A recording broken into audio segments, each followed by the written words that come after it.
Singareni contract outsourcing private కార్మికుల సమస్యలు ఐఎన్టీయూసీతోనే పరిష్కారం లభిస్తుందని state contract union general secretary Dharmapuri అన్నారు. భూపాలపల్లి జిల్లా కేంద్రంలోని ఐఎన్టీయూసీ కార్యాలయంలో భూపాలపల్లి ఉపాధ్యక్షులు మధుకర్ రెడ్డి అధ్యక్షతన జనరల్ బాడీ సమావేశం నిర్వహించారు. ఈ సమావేశానికి ముఖ్య అతిథిగా ధర్మపురి హాజరయ్యారు. ఈ సందర్భంగా వారు మాట్లాడుతూ పోయిన నెలలో గోదావరి కనిలో పెద్ద ఎత్తున 500 మందితో కాంట్రాక్ట్ అవుట్సోర్సింగ్ ఉద్యోగులతో ఐఎన్టీయూసీ సంఘం ఆధ్వర్యంలో నాయకులు జనక్ ప్రసాద్ సారథ్యంలో సమావేశం ఏర్పాటు చేయడం జరిగిందన్నారు. సింగరేణిలోని 11 డివిజన్లో కమిటీలు వేయాలి. సింగరేణి ప్రతి ఏరియాలోని కాంట్రాక్టు అవుట్సోర్సింగ్ కార్మికులకు న్యాయం చేయాలని సంజీవరెడ్డి సెక్రటరీ జనరల్ జనప్రసాద్ ఆదేశాలు ఇవ్వడం జరిగిందన్నారు. అందుకనే ఈరోజు సమావేశం నిర్వహించడం జరుగుతుందన్నారు. ఎర్రజెండా పార్టీలను అన్ని చెప్పుకొని ధర్నాల పేరిట ర్యాలీల పేరిట కార్మికులను ఎండలో నిలబెట్టింది వారి స్వార్థం కొరకు వాడుకున్నారు. తప్ప వారికి చేసింది ఏమీ లేదన్నారు. పైగా కార్మికుల దగ్గర నుండి చందాలు వసూలు చేసుకుని ఎర్రజెండా సంఘాలలో ఉన్న నాయకులు బాగుపడ్డారు తప్ప కాంట్రాక్టు కార్మికులను వారు చేసింది ఏమీ లేదని ఆరోపించారు. ప్రథమంగా పోయిన నెలలో గోదావరి కనిలో పెద్ద ఎత్తున 500 మందితోని కాంట్రాక్ట్ వర్కర్స్ యూనియన్ పెద్దలు జనక్ ప్రసాద్ గారి సారథ్యంలో నిర్వహించడం జరిగింది. అప్పుడే నిర్ణయం తీసుకున్నాం, ప్రతి ఏరియాలో కమిటీలు వేయాలి, కాంట్రాక్ట్ కార్మికులకు అవుట్సోర్సింగ్ కార్మికులకు న్యాయం చేయాలని పెద్దలు సంజయ్ రెడ్డి గారు, మన సెక్రటరీ జనరల్ జనక్ ప్రసాద్ గారు మాకు ఆదేశాలు ఇవ్వడం జరిగింది. దానిలో భాగంగానే ఇవాళ భూపాలపల్లిలో ఈ సమావేశం నిర్వహిస్తూ ఉన్నాం. మరి నాటి సమావేశ అధ్యక్షులు భూపాలపల్లి ఉపాధ్యక్షులు బేతల్లి మధుకర్ రెడ్డి గారు, సెంట్రల్ కౌన్సిల్ ఉపాధ్యక్షులు బుచ్చయ్య గారు, జనరల్ సెక్రటరీ పసునూటి రాజేంద్ర గారు, పెద్దపల్లి జిల్లా అధ్యక్షులు దాస్ గారు, మరి సెంట్రల్ కౌన్సిల్ నాయకులు రఘుపతి రెడ్డి గారు, సమ్మరెడ్డి గారు, నరసింహరావు గారు, ఆదిల్ గారు, మన contract workers union RJ3 incharge ఉడత శంకర్ గారు, బ్రాంచ్ కార్యదర్శి శంకర్ గారు, మరి ఇక్కడ మీ ముందే ఈ ఒక కార్యక్రమాన్ని నిర్వహిస్తూ ఉన్నారు.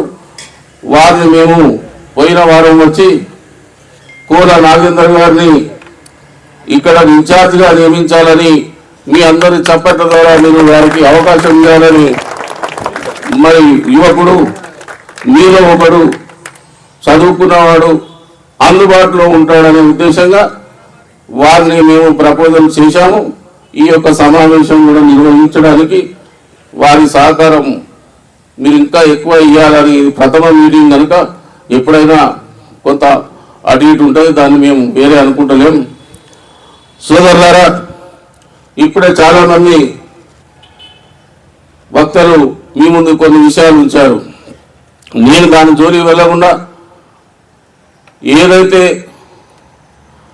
ఎర్రజెండా పార్టీలను చెప్పుకొని ఎన్నో ఏళ్ళుగా ఇప్పటికీ దరిదాపు సింగరేణిలో 134 సంవత్సరాలు గడిస్తే దరిదాపు కాంట్రాక్ట్ వర్కర్స్ను అనేక సందర్భాల్లో ధర్నాల పేరట, ర్యాలీల పేరట జెండాలు పట్టించి ఎర్రటి ఎండల వాళ్ళ స్వార్థం కొరకు వాడుకున్నారు తప్ప మీకు చేసింది ఏమి లేదు అని ఈ సభాముఖంగా నేను చెప్తా ఉన్నా.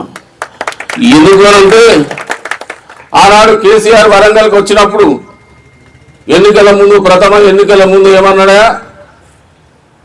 కాంట్రాక్ట్ కార్మికుడు ఉందా, నాకు అర్థం కాదు, కాంట్రాక్ట్ కార్మికుడి ప్రాణమే, పర్మనెంట్ కార్మికుడి కూడా ప్రాణమే. మరి కాంట్రాక్ట్ కార్మికుడు ఉన్నప్పుడు కాంట్రాక్ట్ మంత్రి ఉండాలి, కాంట్రాక్ట్ ముఖ్యమంత్రి ఉండాలి. ఇదంతా ఎందుకు? కాంట్రాక్ట్ కార్మికుడు కంటి చూపులో కనబడద్దని చెప్పిండు. అయ్యా పెద్ద మనిషి, 13 సంవత్సరాలు నువ్వు ముఖ్యమంత్రిగా ఉన్నావు ఈ రాష్ట్రానికి. 2016 నుంచి ఇప్పటి వరకు ఈ కాంట్రాక్ట్ కార్మికులకు ₹1 పెంచిండా? మీరు ఆలోచన చేయాల్సింది కానీ మనం చేస్తా ఉన్నా. ₹1.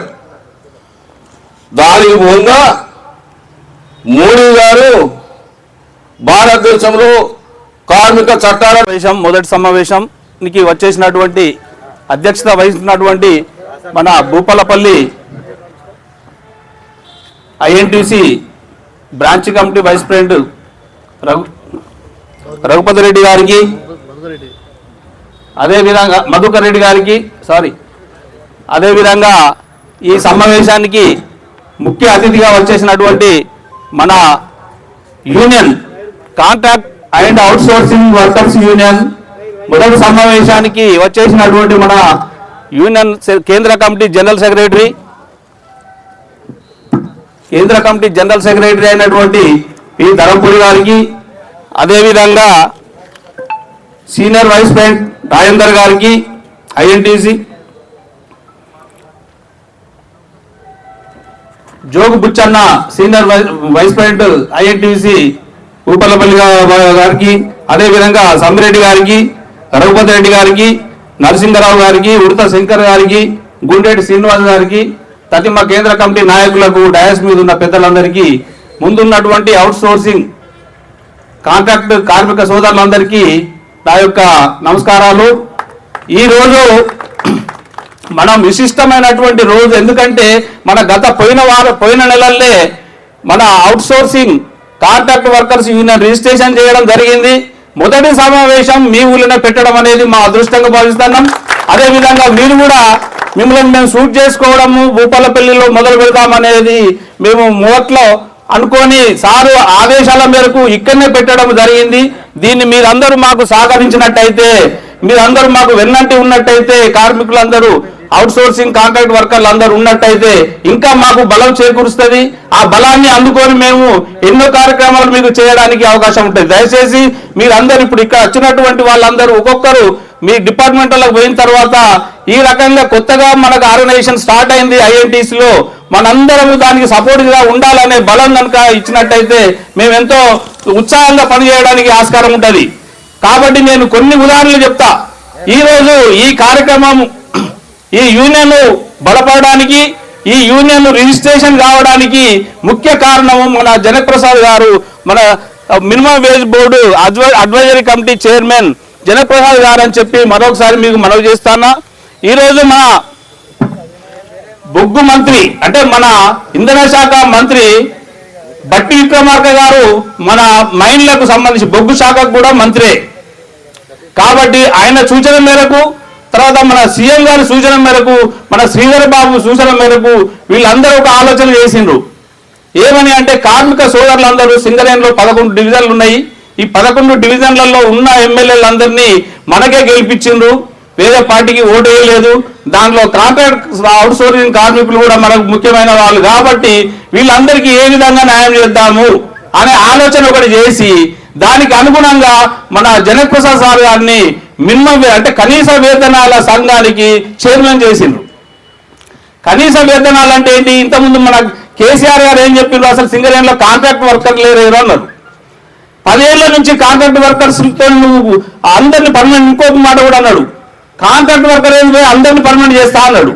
దాన్ని బట్టి మన పిచ్చి పిచ్చిగా గుర్తేసిన మన ఓట్లప్పుడు 10 ఏళ్ళు పాలించిండు. ఏ ఒక్కరోజు కూడా కాంట్రాక్ట్ అవుట్ సోర్సింగ్ అనే మాట తీసుకురాలే. వాళ్ళ ఎమ్మెల్యేలు తీసుకురాలే, ఇక్కడ ఉన్నటువంటి మన శాసనసభ సభాధిపతి మన చారి